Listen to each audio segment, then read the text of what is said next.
Okay, welcome to Legacy Owners Live, and let's go ahead and bring Kale on as well. Hey, Kale, how are you?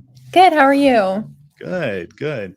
So let's go ahead and get kicked off. This is our first actual Legacy Owners Live. It's been a minute since I've been live, and I've got the heart pounding and the nerves going, but hopefully we've got some good content to share with everybody here. So let's go ahead and introduce you real quick. I think people know me a bit, but why don't you go ahead and tell me and tell everybody else about yourself? Yeah. I'm Kale, and I work at Legacy, and I've been with Legacy for about a year and a half now. And I started out as a business admin, but now I'm doing marketing for Legacy, and I love it. Awesome. I'm learning a lot. Yeah, absolutely. Absolutely. So let's talk a little bit about leaving a legacy, right? So leaving a legacy and what we do at Legacy Global, we help people with charitable planning, right? We help with complicated gifts to charity and help with tax strategies. Really is what it is. So a lot of our clients are donors and financial advisors, insurance professionals, wealth advisors, family office, things like that. So we help with the charitable aspect of that. Is there anything that you would like to add to that as well? Um, Other than we do a lot, we do it all. We take a lot of um, basically anything. If you want to donate anything, we can take care of it. And so that's, I think, what sets us apart. Yeah. Yeah. And that kind of brings us into our next topic of year-end giving and what we wanted to talk about there, just because even though we can take pretty much anything, there is a time frame for which we can take things. And so as the year of 2021 is winding down, people can donate complicated assets still, but if they call us December 31st wanting to donate real estate, it's going to be pretty difficult, right? Yeah, that's a And problem. that's a problem. And there have been a couple of years where Thanksgiving, Christmas, New Year's Eve, we're working our tails off just because we're trying to get those year-end gifts in. So we thought we'd just do a quick live to talk about what that process is and some things to think about as we enter October, because we are rapidly approaching year end, right? Yeah, I can't believe it's already October of 2021. I know. It goes by so quickly. So, Yes, it does. So, for those who are watching, be sure to leave comments of where you're watching from, maybe what platform you're watching on, but also your questions that you have in regards to charity, philanthropic giving, anything like that you might need help with. We're here to answer your questions, and we're going to actually start doing this. We're going to start to be doing this every week, right? yeah. So here's to consistency. One more Yes. time. Yep, it'll be really good. This is really exciting. Yeah, It's yeah, very needed. good.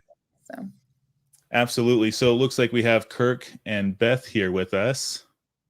So we're just going to highlight them here a little bit. Watching from LinkedIn, it looks like, from Atlanta, Georgia. Awesome. Georgia, I've always wanted to go. I've never been. I've passed through there once, and I told Kirk and Beth that once, but it's very humid. Yeah, Yeah. I want to go. Awesome. So let's talk about year-end gifting here.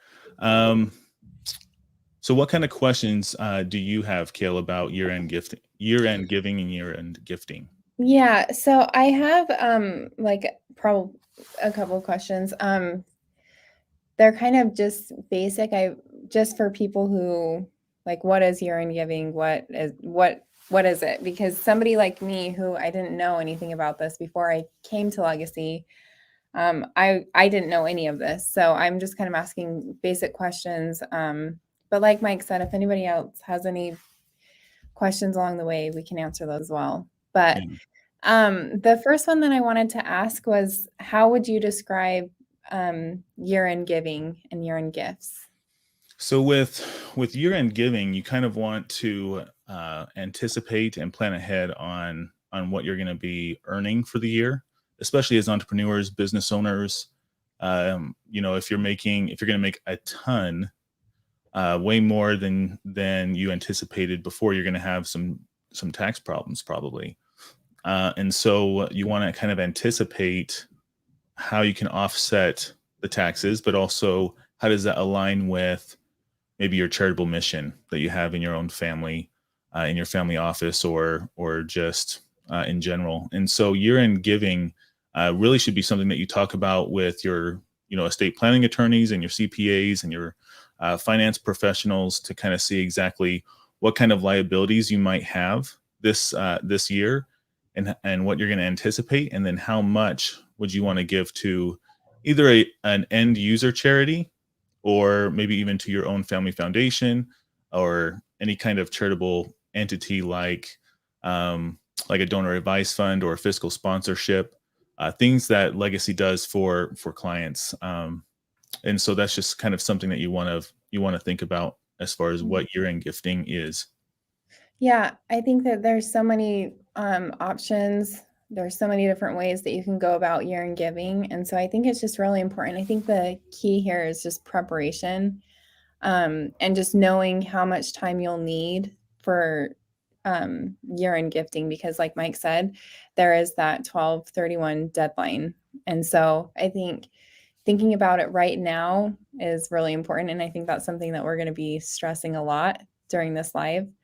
But my next question was, going right into that, why do people need to start thinking of year-end giving now? Why is it a big deal now in October? Yeah. We touched on it a little bit earlier where we were discussing, depending on what kind of gift you are receiving or giving, you want to make sure that you make preparations with donating, appreciating assets, something like real estate or stock or something like that.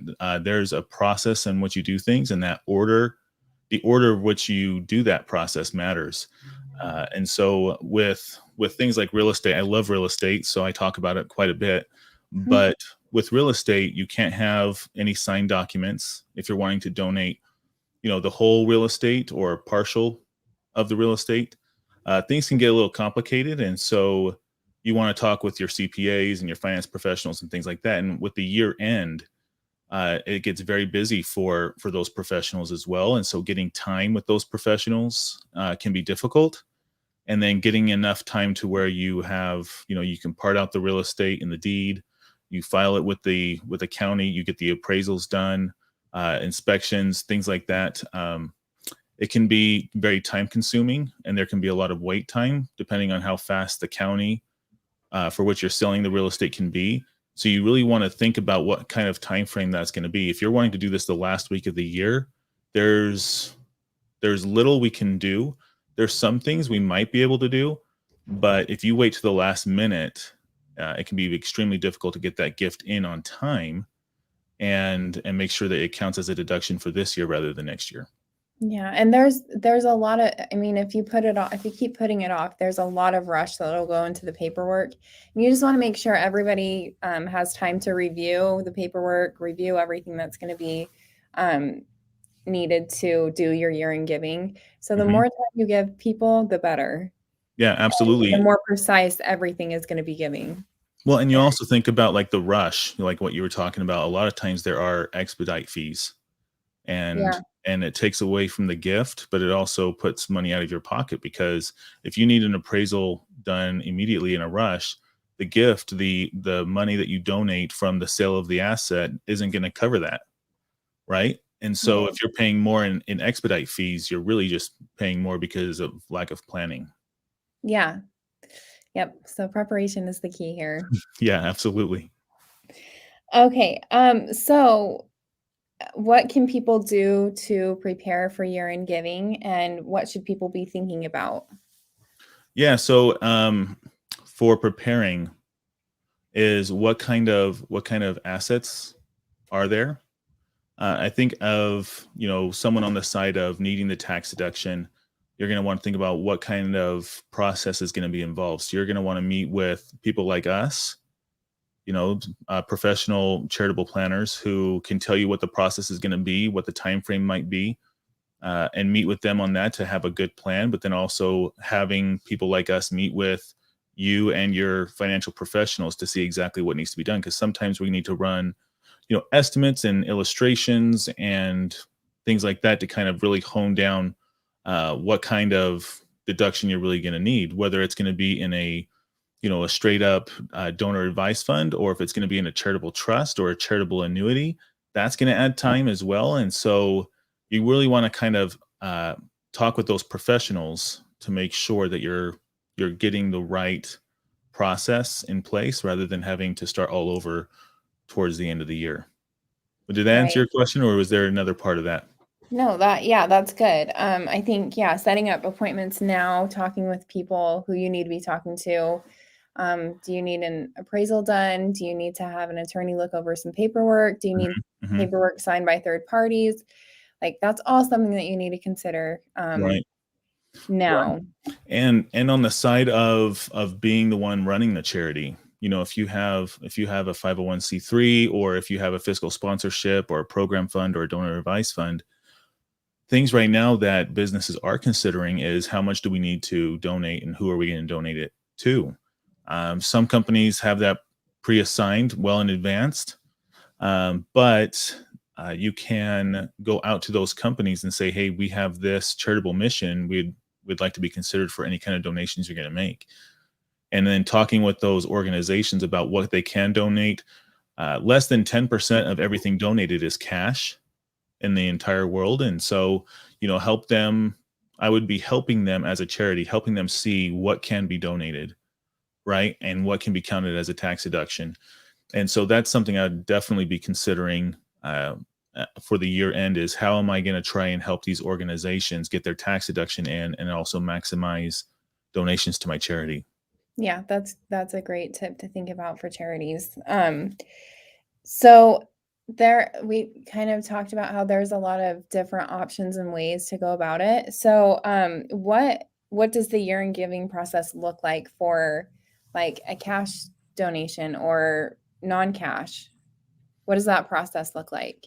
Yeah, so for cash donations, it's pretty simple. What you give typically can be deducted with cash, and there's a lot of times payment processors on charities websites. We use DonorBox, for example, for ours, but Stripe, PayPal, things like that. You can pretty much give to the very last minute, as long as that timestamp hits of when that payment is made or when that donation is made. That's pretty much a pretty simple thing for cash. As Yeah, far as cash. oh, go ahead. Oh, I was just gonna say, yeah, cash donations, they're pretty simple. I think time frame wise, it takes what, like a week to 2 weeks, maybe to get it done. Mhm. Yeah. So those are pretty. That's the good thing about the cash donation. Right. And you want to make sure that you make your donation fast enough to where the payment processor can put that through, just so that there's no wiggle room. There's no you're not giving any IRS auditors kind of a leg to stand on when it comes to that donation. So if I'm making it December 29th, but that's an ACH payment that's going to take 5 to 10 business days, Mhm. I want to make that well in advance, so that the IRS can't come back at me and say, well, it didn't actually clear till second week of January of the Right. next year, and then the receipt from the issuing charity might come in January rather than in December. So you want to make sure that that's well in advance as well. Yeah. Yeah, it's okay. Yeah, and so for non-cash. Yeah, for non-cash, you want at least 4 to 6 weeks minimum. And so we're talking in October right now, but if you're talking non-cash donations, you're going to want to get things in before Thanksgiving, to make Yeah. sure that things are in the process, things are going, and that gift has time to clear before the end of December. And so I would say at least that. Okay. Yeah. And can you give examples of non-cash Yeah. donations? Yeah, we've legacy. We do a lot of complicated gifting, right? We've done elephants, live animals before, Yeah. and we care for them in the Thai Elephant Home in Thailand. And real estate is a big one for year end. Is real estate and appreciated stock. And so those have a very similar process. You have to get that appraised by a third party appraiser, who can give you the kind of the value of what it's worth. And then there's an IRS form 8283 that they have to fill out as well, sign that, get that to the charity, and then the charity can take that in, and depending on if it's real estate or stock or things like that, there's a transfer process. You write the deed for real estate, you get it filed with the county that it resides in, things like that. And then once it's donated, then that counts as the deduction. And then the process of selling the asset or investing the asset or using the asset for charitable use, depending on what it is, that can happen well after. But getting it into the charity to where it's filed with the appropriate places, that can take quite a bit. And then will you talk about the letter of intent? Yeah. So sometimes, with the holidays, we've run into a couple times where members of the county, they might be taking vacation. It might take a little bit longer to process those gifts. And so writing a letter of intent showing, or a pledge or something where you're saying, hey, I am going to donate this property, this real estate to charity, or this percentage of this real estate to charity, something like that, where it's going to go past December 31st. But if we have that letter of intent, then a lot of times that's going to work to get the deduction. And even if the property or the asset is transferred to the charity after December 31st, that letter of intent could be the saving grace, to say, but it's not something I would always rely on, because I'd never want to give an auditor, room to argue on something like that. And so a letter of intent typically is good, but I don't want to sit there and argue with an auditor on it. Right. So the main point is get it done now. Get it done. Just plan ahead right now, so we don't have to go with that. But we do have that if you need it. We do. Yes. That is kind of a last ditch effort to make sure that you get what you need in on time. Mm-hmm. Yeah. But then once you write that letter of intent, and you're going to want to make sure that gift gets completed. Okay. Yeah. So just a couple more questions. What is the average size of a gift, and what are some common year-end gifts? So for common year-end gifts, real estate is a big one. Cash, obviously, as well. A lot of people do toy drives. There's a lot there. But as far as complicated assets go, real estate, business interest, things like that are very common for year end. And so that's where you're going to want to make sure that you get that process planned out before, 4 to 6 weeks before the end of the year. Okay. And where or how do people decide where year-end gifts can go? Okay, so say that one more time. So how can people decide on where their gift is going to go? So if it's yeah. Yeah, so this is why Legacy does so well at what it does, right? It's because it simplifies giving, right? So me and my wife, for example, have a donor advice fund. We also have a program fund with Legacy, which we do all of our giving through. Okay. And so at the year end, when we're doing our taxes and things like that, we don't have to remember everyone that we gave to, every organization we gave to. So donating it to a donor advice fund or a program fund, fiscal sponsorship, whatever you want to call it, it simplifies things to where once the gift goes in, then we can sit as a family and discuss what do we want to do with these assets. So if we were donating real estate, for example, moving that real estate into a donor advice fund, okay, or a fiscal sponsorship, and then selling it, having Legacy sell the property and actually getting liquid cash for it. Now we can talk about, as a family, are we going to invest that and then grant out, the surplus or grant out the returns, or do we want to start granting out to specific charities in our local communities? Do we want to give it to maybe someone outside of the country? How do we do that? And that's something that we use as a family council, and that's how we train our kids on the impact of money. There's a whole series that we're going to be doing on family councils and the family office and things like that as well. But simplifying it into a single vehicle for yourself and your family, and then being able to have advisory rights and being a council member for the fiscal sponsorship, and then deciding on where those go. We work with Legacy, as a family, to make sure that those are going to appropriate places, because there's a lot of fraud in the charitable space as well. So we want to make sure that, money that we're granting out is an actual legitimate charity, and Legacy does a phenomenal job in making sure that they have all of their ducks in a row, and they do all the due diligence for us. And we recommend the grants, but then Legacy ultimately decides, yay or nay on those donations. But they work closely with families, and that works out great for us as well. Yeah. I love that you have your kids put input in that too. I think that's so great. Yeah. It's very important for us to make sure that our family is involved, and our donor advice fund is more for me, my wife, and my children to discuss, our charitable giving, but me and my sisters and my parents, for example, we're part of the council membership of the fiscal sponsorship, Glover Charities. And that involves the entire family. So my nieces, my nephews, my parents, kind of gets them involved with charitable giving, and then they could have their own donor advice funds or sub programs or something like that for their own individual families. But how do we involve the entire family? Because when the entire family is involved in hands-on philanthropy, is what we call it, things change. The family dynamic changes, traditions change, and you get to see the real impact money can have on your community, but also on the family. It's a phenomenal tool. Yeah. Well, and it's such a good example for your kids to start thinking of, like, now at an early age, that giving is good and it's fun. Yeah, absolutely. Yeah. Absolutely.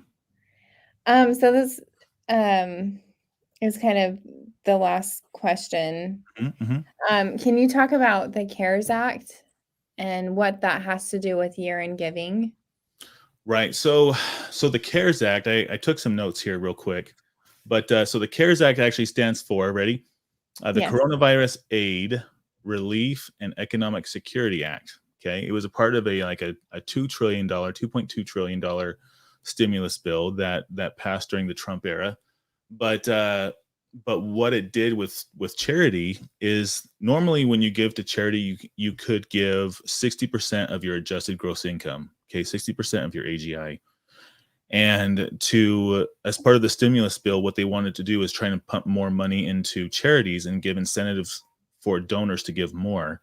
So they increased the 60% limit to 100% of your adjusted gross income, excluding donor advice funds. Donor advice funds were not a part of that. So you still get the 60% AGI there. But to 501c3s, public charities, and fiscal sponsorships, I believe support organizations as well, but don't quote me on that one. But you could give up to 100%. Now that passed for 2020, and then as the 2020 came to an end, they extended it to the end of 2021. So people to the end of this year can still give up to 100% of their AGI to a qualifying vehicle, but there has not been talk about extending it to 2022. And so that's most likely going to go back down to the 60% of the AGI. And so it's really good for donors, for example, to try and get organizations and donations into their charities to try and have them cap out their donations, right? Mhm. So that's why the CARES Act has been so good for charities, is because people could give more and then also receive a tax deduction. But the tax deduction is an interesting thing. There's been studies by Dr. Russell James, who we follow. He has a PhD in charitable giving, I think is what it's called. But he does all these white papers and research studies. But the charitable deduction is not the primary reason why people give to charity. The primary reason is because you actually do get endorphins going into your body when you donate, when you do something good, when you volunteer, right? And he actually terms it as the love rush, right? You actually get this good feeling when you are helping other people, and that's the main reason why people give to charity. And then the I tax love deduction that. is kind of a nice, we've seen it as, the tax deduction being more of those who are not really philanthropic, those who are not really, giving out of the kindness of their hearts, but more for the tax deduction. We've actually seen it where it started out for the tax deduction, but that love rush comes in, and it's literally like a drug. It feels good, and then they turn to be real givers in the future. And so either way, a donation is a donation, and we love it. Yeah, I love that. And I love that thought on giving is giving you endorphins. Yeah. I love it because that's something that you don't hear about when you think about Mhm. like hearing giving and giving. You just think about, okay, who can I help? What charities need my help, or who am I going to donate to? But just the fact that it just makes you feel good. Yeah. And it's addicting. It's like, oh, that just to help others. It's a good feeling. Absolutely. Absolutely. And especially in a time where people are more depressed, they're struggling to Yeah. find happiness, they're trying to find purpose in their life, giving to charity, or doing that hands-on philanthropy, volunteering with a local charity or a church or something like that. That, you always talk about how, how can you love others if you can't love yourself? Well, my experience has been, in order to love yourself, you have to first love others. And that's really where you discover, your self value is how you're able to lift others up and push them forward, and eventually it elevates yourself.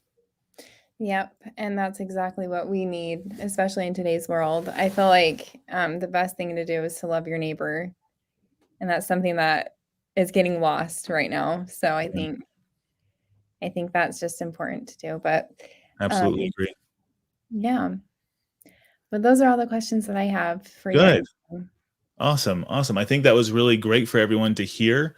I feel like we've covered a lot of really good questions that people have had in the polls previously about the CARES Act, and then also I don't see any additional questions in the comments. So we'll go ahead and end this here. But next week, I want to talk about this next week. We've also had a lot of questions on YouTube about donating with cryptocurrency, right? Especially cryptocurrency and charitable remainder trusts. So we're actually going to have Melody Durfee next week on the show to talk about how that works, why people would want to donate cryptocurrency. I think that can be pretty obvious, but Mhm. we're going to talk about that next week. So be sure to go to legacyglobal.org, because we're going to be posting the event there, and then making sure that you register for Legacy Owners Live. It's going to be every Tuesday, 4 p.m. Arizona time. And right now, I guess that's 7 p.m. Eastern time. So be sure to follow along on that. Is there anything else you wanted to discuss, Kale, about anything else? No, that was basically it. But I like this. This is fun. All This is right. good. It's going to be fun. We'll see everybody next week. See you later. Hey, thank you.